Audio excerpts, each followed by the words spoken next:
नमस्कार. अवधूत चिंतन श्री गुरुदेव दत्त. श्री स्वामी समर्थ.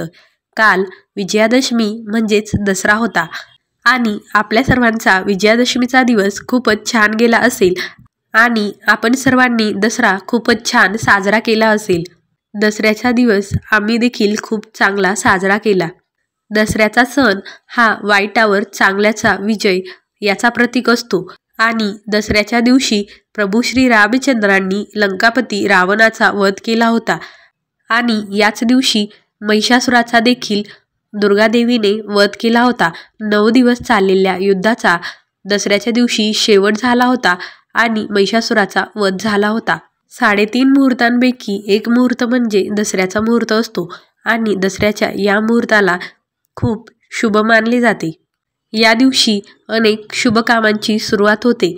नवीन व्यवसायाची सुरुवात देखील याच दिवशी होते आणि नवीन घरांची खरेदी, वाहनांची खरेदी, बांधकामाला सुरुवात, भूमिपूजन याच दिवशी करणे खूप शुभ मानले जाते. अशा प्रकारे दसरा हा नवीन गोष्टींची सुरुवात आणि वाईटाचा शेवट म्हणून साजरा केला जातो. यावर्षीच्या दसऱ्याला आम्ही देखील लोक काय म्हणतील या विचारांचे सीमोल्लंघन करण्याचा निर्णय घेतला आणि दसऱ्याची छान अशी सुरुवात केली.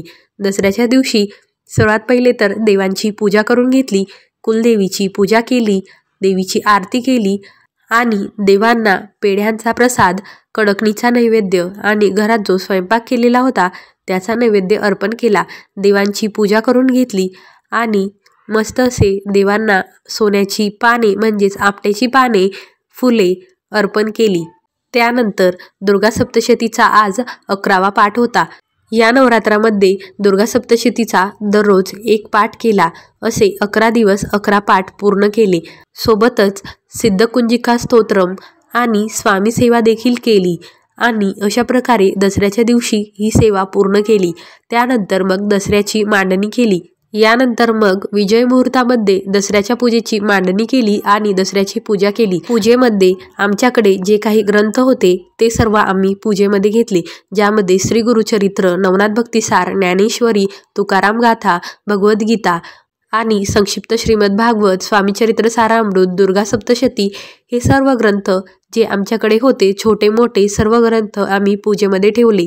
या ग्रंथांची पाटावर मांडणी केली आणि त्यानंतर मग लॅपटॉप, मोबाईल, फोन, आपल्या घरात जी काही आपली शस्त्र असतात, ज्यामध्ये कात्री, चाकू हे असतात, ते सर्व पूजेसाठी ठेवले. सोबतच सरस्वतीचे चिन्ह आणि अभ्यासाची पुस्तके देखील पूजेमध्ये ठेवली आणि या सर्वांची छान अशी पूजा करून घेतली. त्यांना हळद, कुंकू, अक्षदा अर्पण केल्या आणि त्यानंतर झेंडूची फुले आणि आपट्याची पाने अर्पण केली आणि अशा प्रकारे दसऱ्याची पूजा करून घेतली. त्यानंतर आमची जी काही वाहने होती ती ओवाळली, त्यांची पूजा केली आणि असा आम्ही दसरा साजरा केला. यावर्षीच्या दसऱ्याला लोक काय म्हणतील या विचारांचे सीमोल्लंघन केले. आमच्याकडे नवरात्रामध्ये देवी बसवल्या जातात आणि देवीमध्ये सुंदर असे देखावे तयार करतात.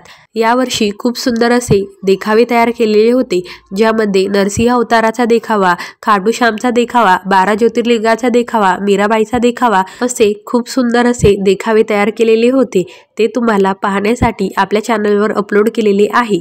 आपल्या मी इगतपुरीची या चॅनलवर जाऊन तुम्ही ते देखावे बघू शकता. हा व्हिडिओ तुम्हाला आवडला तर व्हिडिओला लाईक करा. आपल्या मी इगतपुरीची या चॅनलला सबस्क्राईब करा. व्हिडिओ बघितल्याबद्दल धन्यवाद. अवधूत चिंतन श्री गुरुदेव दत्त. श्री स्वामी समर्थ. जय जय स्वामी समर्थ.